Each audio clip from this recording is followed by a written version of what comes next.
Désapprendre pour réapprendre, qu'est-ce que cela signifie réellement? C'est vrai que dans les différentes dénominations, différentes religions, il y a des idées préconçues, il y a des dogmes qui sont transmis. Et lorsque qu'on est chrétien, on est plutôt orienté par rapport à toutes ces pensées déjà préconçues.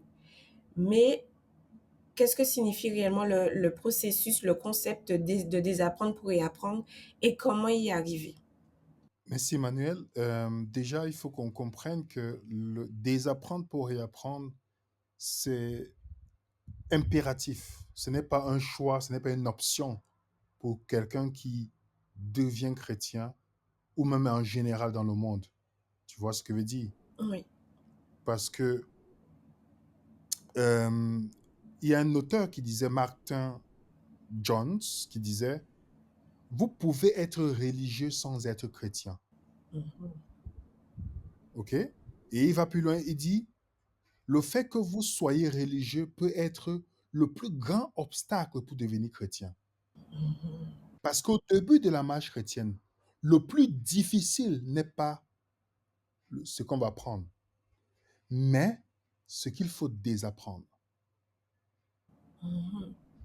Tu vois? Oui. Donc, si quelqu'un devient chrétien et pensant que le christianisme, c'est le rajout de tout ce qu'il va avoir sur ce qu'il a déjà reçu, là, on est en train de préparer un bon religieux. Parce que si j'accepte Jésus, ça doit bouleverser tout ce que j'avais appris, tout ce que je pensais qui était vrai. Même si je suis né dans une famille chrétienne, même si je suis né dans une famille, peu importe que le père était pasteur, voilà, tous ces titres que les humains utilisent, toutes ces choses-là. Parce que, voyons voir que il y a quelque chose, Emmanuel, c'est que il est plus facile de prendre un athée et faire de lui un chrétien que de prendre un évangélique, un pentecôtiste, un adventiste et faire de lui chrétien. Ouais. C'est que ça semble bizarre, n'est-ce pas? Parce que le baptiste, il a son bagage déjà qu'il a eu dans la tradition des baptistes. Alors, lorsque tu lui parles de l'évangile, il va te dire, il croit en Jésus.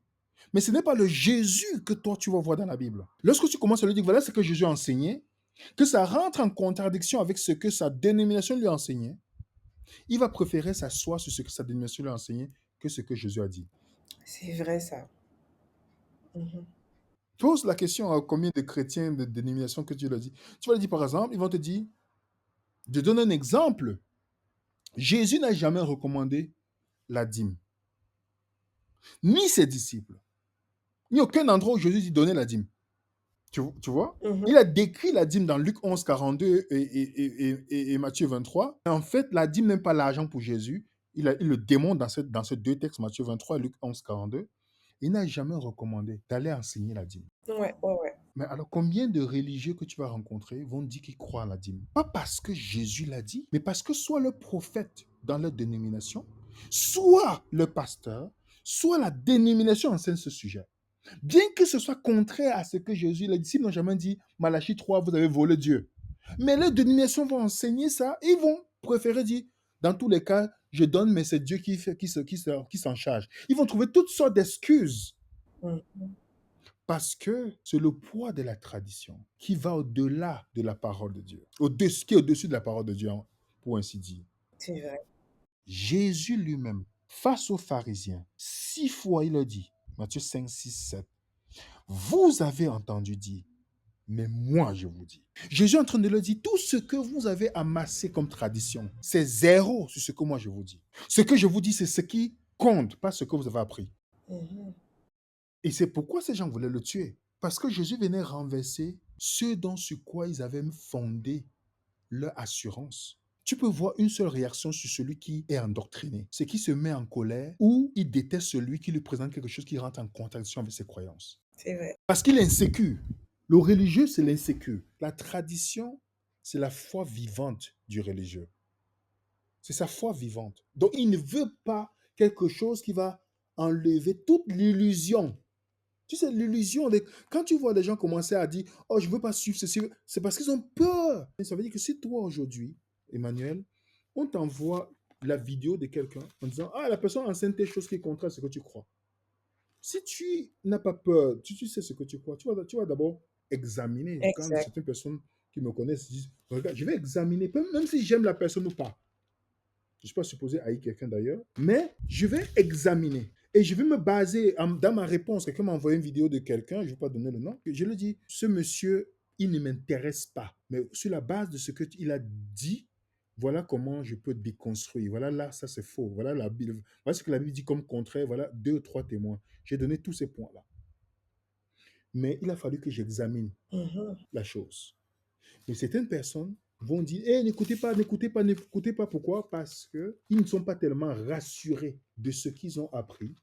Ils veulent que ce soit, que ça reste ainsi. Alors, ils se mettent dans une situation où ils sont prêts à tout pour préserver leurs croyances. Paul a vécu ça.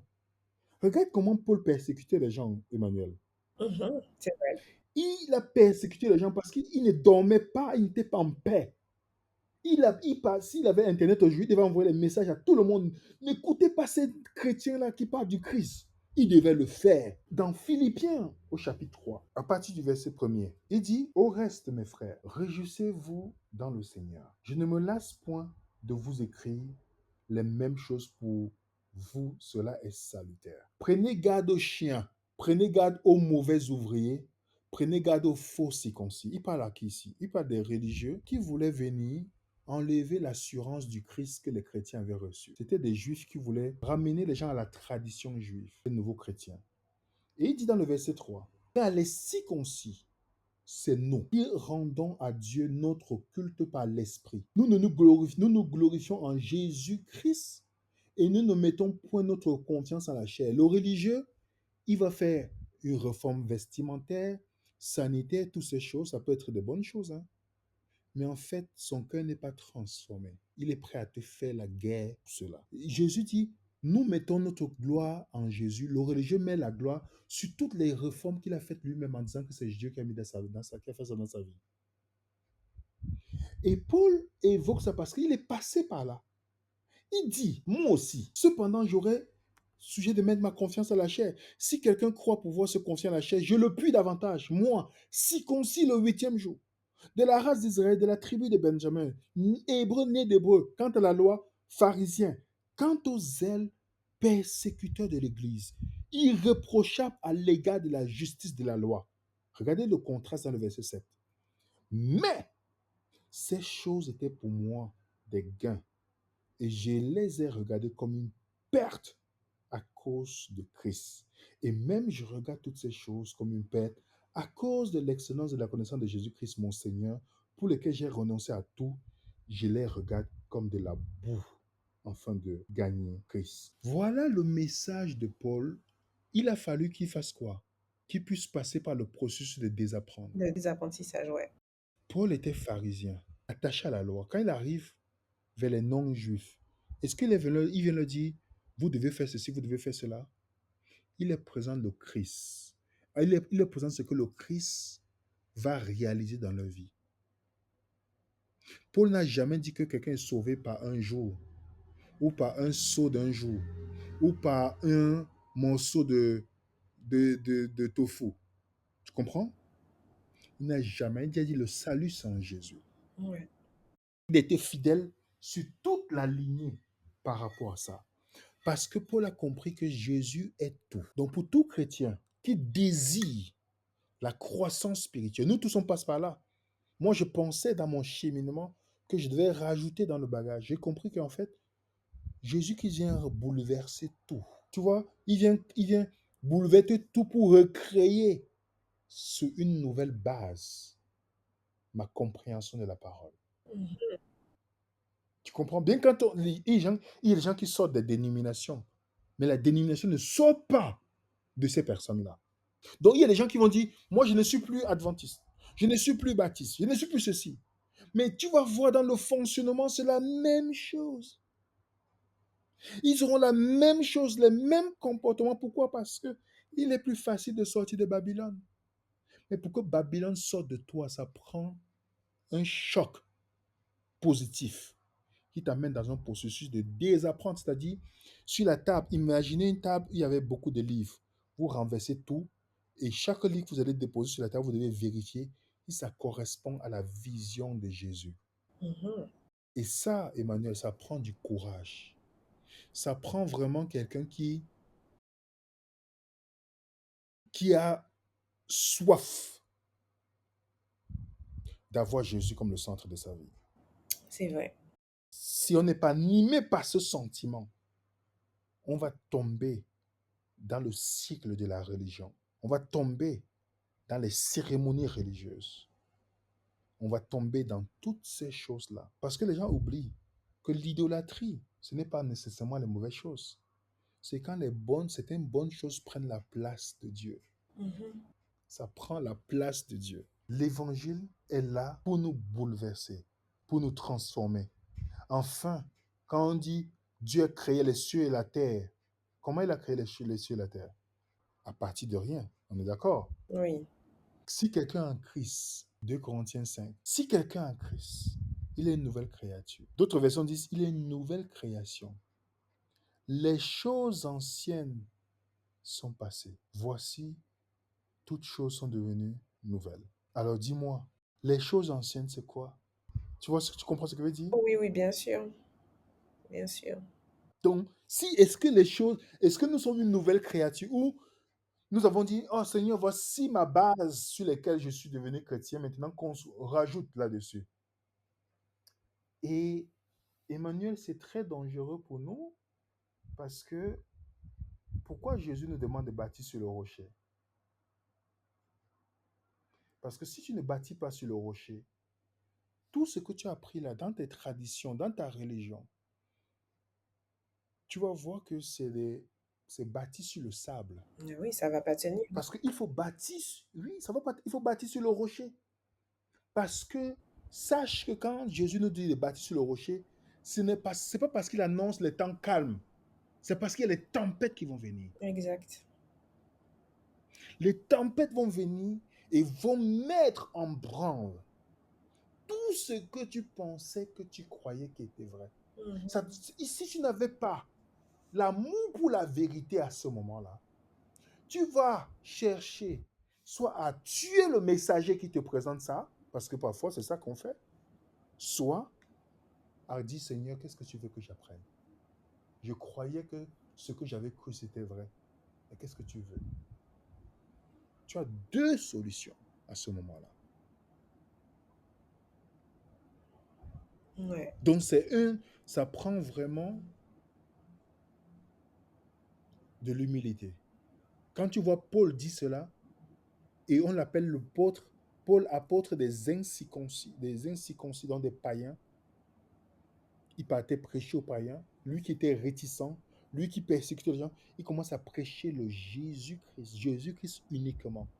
Paul ne voulait pas savoir si tu appartiens à une dénomination. Paul ne veut pas savoir si tu appartiens. Tout ce qui l'intéressait, est-ce que tu as accepté Jésus? Mhm. C'était Jésus qui intéressait. Il dit, je ne veux rien savoir parmi vous qu'autre chose que le Jésus-Christ crucifié.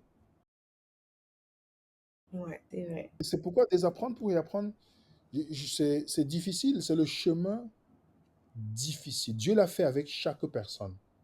Abraham, Dieu a fait cela. Abraham est né où il était dans une famille païenne. On est d'accord? Mhm. Et dans Josué, on dit qu'il était dans une famille païenne. Mais qu'est-ce que Dieu fait? Dieu le prend graduellement, tout le parcours d'Abraham, de la sortie de Babylone jusqu'à la terre promise, jusqu'à là où Dieu l'amène. Il y a un processus de désapprendre que Dieu fait. Vous croyez qu'on devait tuer les enfants pour apaiser Dieu. Et Dieu va pas lui enseigner que Abraham, tout ce que tu as appris là, où on tue les gens pour... Moi, je n'ai pas besoin qu'on sacrifie un fils pour m'apaiser. C'est moi plutôt qui vais donner mon fils pour la réconciliation avec vous. Donc Dieu vient désapprendre ce qu'Abraham a appris. Exact. Tu vois? Ouais, ouais, ouais. Et il y a c'est comme ça qu'on grandit au fur et à mesure dans le christianisme. Moïse, il est passé 40 jours dans le désert. Dans le désert, il lui apprend les choses, il essaie de désapprendre ce qu'il a appris en Égypte. Mhm. Il fait pareil avec Moïse, avec David. David est loin. Mais David n'exerce pas encore comme roi. Il a passé combien de temps à fuir Saül? Et dans ce processus, Dieu lui apprend des choses. On passe par là. Ça, c'est le chemin d'un chrétien. Celui qui résiste reste dans la religion. Exact. Il va croire des fausses choses. Ah, le pasteur a dit. Pourtant, le mot pasteur, on a vu des apprendre pour y apprendre. Si quelqu'un a étudié la Bible et qui dit, je fonctionne sola scriptura, il ne pourra jamais appeler un homme pasteur. Il va savoir que le seul pasteur prédit dans la Bible, c'est Jésus. Je suis le bon berger. Il n'a pas dit, je suis l'un. On a démontré ça dans une vidéo. Si quelqu'un suit la parole, il est dans un projet de désapprendre, il ne pourra plus parler de dîmes. On peut dire offrande volontaire. Volontaire. Ce n'est pas obligatoire. Tu comprends ce que je veux dire? Oui. Donc, il y a des choses que, même quand on dit 10 commandements, c'est parce qu'on est encore dans l'ancienne conception. En fait, c'est 10 paroles. Tu vois que tu désapprends tous les thèmes, tous les codes que tu avais. Tu pensais que c'était vrai, ça ne reposait sur rien. Oui. L'esprit de prophétie. Un esprit de prophétie. Non, c'est le Saint-Esprit. La Bible le démontre. Tu vois, ça c'est difficile. Ça, c'est difficile. Je peux concevoir. Et Jésus a dit, personne n'accepte le vin nouveau. Le vin nouveau, s'il pense que l'ancien est bon. Il le dit. C'est vrai. S'il pense, il pourra accepter. Mais ça prend une condition. Est-ce que la personne veut goûter le nouveau? Mhm. Et tu sais ce qui se cache derrière le nouveau? C'est la liberté généralement. La liberté. Galates chapitre 5, c'est pour la liberté que Christ vous a appelé. C'est pour la liberté. C'est la voie de la liberté. Parfois, les premières semaines, tu as l'impression que tu culpabilises. Tu dis, mais je faisais ça traditionnellement. C'était entré dans ma vie. On m'a dit, je dois faire ceci le sabbat, je dois aller dans un bâtiment. Tu vois? Je vais faire ceci. Ah, ok, j'apprends que, en fait, ce n'est pas ça. Ou, il faut faire ceci, tu vois? Et les premiers moments, tu as ton cerveau, comme il a réussi certaines mauvaises habitudes, tu culpabilises. Mais en fait, tu culpabilises pour rien, en fait. C'est vrai. Jusqu'à chaque fois que tu regardes la Bible, tu dis, mais non, il est écrit. Regarde, Jésus n'a pas senti, il n'a pas pensé à ses sentiments. Chaque fois, tu dis, mais je culpabilise parce que j'ai une habitude, mais la Bible me dit le contraire. Donc, est-ce que je fais confiance à ce que je ressens ou à la Bible? Je me suis dit, je fais ce que la Bible dit, pas ce que je ressens. Ton cerveau va se réadapter. Exactement. En fait, il faut être prêt à, pour désapprendre, en fait, il faut être prêt à tout remettre en question, à tout rebalayer en profondeur et se fier uniquement à la Bible et pas à ce que j'ai entendu, pas à ce que je crois, pas à mes émotions, pas à mes sentiments. Sinon, on est perdu. Perdu totalement. Totalement. Vous avez entendu dire, mais moi, je Mhm. vous dis. Mais moi, je vous dis. Est-ce que c'est ça que nous allons suivre? Et ça prend beaucoup de courage. Quand tu vois quelqu'un Ah oui. qui dit, Seigneur, j'ai appris ça depuis 30 ans, 20 ans, maintenant je veux, c'est comme ça bouleverse tout. C'est dur, mais c'est à la fin, tu as la liberté. Tu dis, oh, merci Seigneur, je suis libre. Je suis libre aujourd'hui. Avant, j'avais peur de mon assurance. Je suis libre. C'est cette liberté-là que Christ veut que ses enfants expérimentent. Le religieux, il n'en a pas. Parce que pour lui, c'est étrange. Si un jour il goûte, il dira combien de temps j'ai perdu sous l'esclavage. Pourtant, Dieu avait déjà la liberté en Mhm. Christ pour moi. C'est ça. Et c'est pour qu'on expérimente cette liberté que Dieu a fait en sorte qu'il y ait plusieurs messages dans la Bible qui nous appellent à être attachés à la vérité. Parce que sans la vérité, on ne peut pas être affranchi. Exactement. La loi a été donnée par Moïse et la grâce et la vérité ont été données par Jésus. Jean 1, 17. La grâce et la vérité sont venues pour regarde, Jean, il est très intelligent, hein. Il contraste la loi avec la vérité et la grâce qui sont venues Mhm. par Jésus. Exact. Ça dit beaucoup de choses. Beaucoup de religieux ne connaissent pas c'est quoi la grâce. Ils pensent que la grâce est liée à la loi. C'est-à-dire que je pêche, je demande la grâce. Ils ne savent pas. Ils ne savent pas que la grâce n'a pas besoin de la loi en fait. Mm. La grâce a une puissance plus intéressante que le religieux ne pourra jamais expérimenter. C'est pourquoi il n'a jamais la grâce et la miséricorde envers des autres personnes. Il juge les gens selon son standard, pas selon le standard divin. Tu vois? C'est ça. Donc, on a besoin de désapprendre. Ça, c'est. C'est un besoin moi-même chaque jour. Je dis, mais Seigneur, je croyais à quoi avant, Seigneur? Aide-moi, on a besoin. Ça prend beaucoup d'humilité et de courage pour dire, Seigneur, je te remercie, tu me sauves. Est-ce que ce processus sera facile? Est-ce que tu auras pas les difficultés auprès de toi, des gens qui sont proches de toi pour te dire que tu es en train de délirer? Oui, tu les auras. Si, si, Mais tu vas choisir entre il est écrit et tes sentiments. exact. Ouais. Merci William d'avoir traité ce sujet avec moi, ce sujet très très très important, même indispensable dans le processus de conversion. Et je vais faire un rappel des versets que nous avons abordés. Donc, il y a eu Matthieu 5, 2 Corinthiens 5, verset 17, Galates 5 et 1 Jean, verset 17. Pardon, Jean 1, pardon, verset 17. Donc, je te remercie une fois de plus pour le temps que tu as pris pour répondre, enfin, pour traiter ce sujet avec moi. Nous invitons tous les auditeurs à se poser des questions, à prendre le temps de réfléchir au sujet que nous avons abordé aujourd'hui pour savoir où chacun de nous on est. Et je te dis à bientôt pour un nouvel épisode. Bye bye. Bye.